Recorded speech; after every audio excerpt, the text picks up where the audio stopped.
Hi, I'm Stefan Nell and I'm the Head of Digital Imaging at Visual Impact in South Africa in Cape Town. Well, the first procedures we wanted to see was just basically how easy the camera was to use. We went onto a roof, shot various exposures. We wanted to see how the OLED eyepieces reacted in bright sunlight, so looking into them. We love the function, both Giuseppe and I, of that the eyepiece is in a standby mode, and as soon as you come close to the thing and put your eye to the eyepiece, it activates. Really gimmicky, really cool. Just the ease of use of the cameras was the first main thing. Secondly, we wanted to see from what we're seeing in the OLED eyepieces to a corrected LUT on a system like this, what we really were getting. So how accurate was it, our contrast ranges and so forth.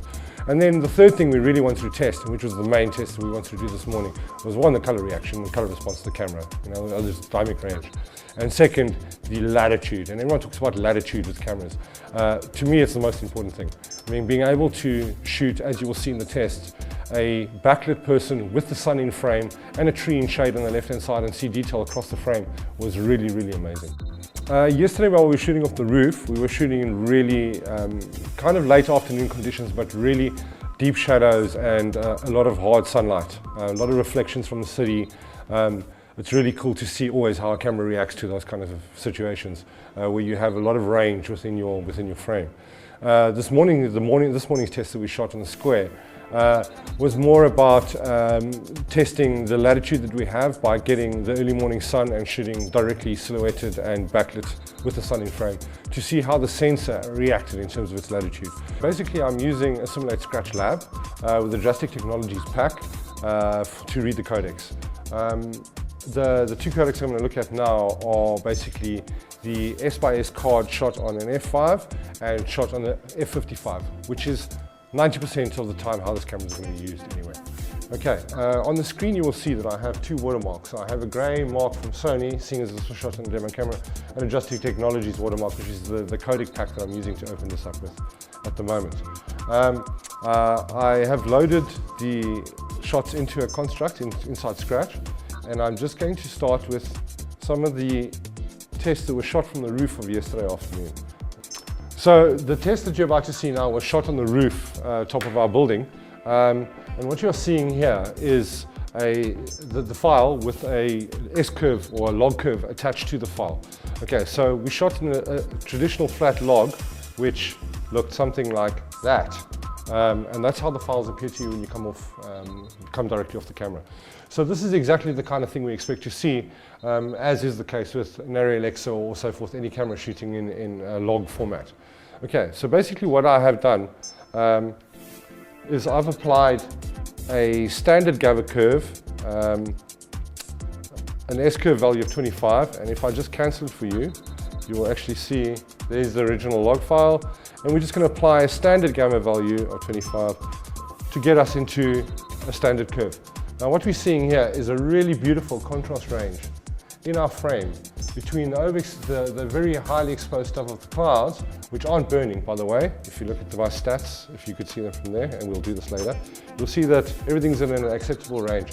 Not only that, I can see detail in my dark shadow areas underneath these trees. Okay, even better than that is even with this curve attached to this file, I have a massive amount of latitude within the actual gamma values, as can be seen here. All right, grade off, standard flat file, and grade on. My values as I have played with them now. Will come off this camera have amazing amounts of latitude. Under and overexposure is a has really been eliminated, should I put it that way. It's really, really difficult to under and overexpose these files. What you're seeing here is a very underexposed shot. I was probably shooting at 32 on the shot, and it really at this point what you're seeing here is really would not be acceptable. I'm just going to stretch these values and see what I can get from something that would be really underexposed and unusable. And this is the first time I'm doing this, so let's see. Ooh. Okay. And if we go into these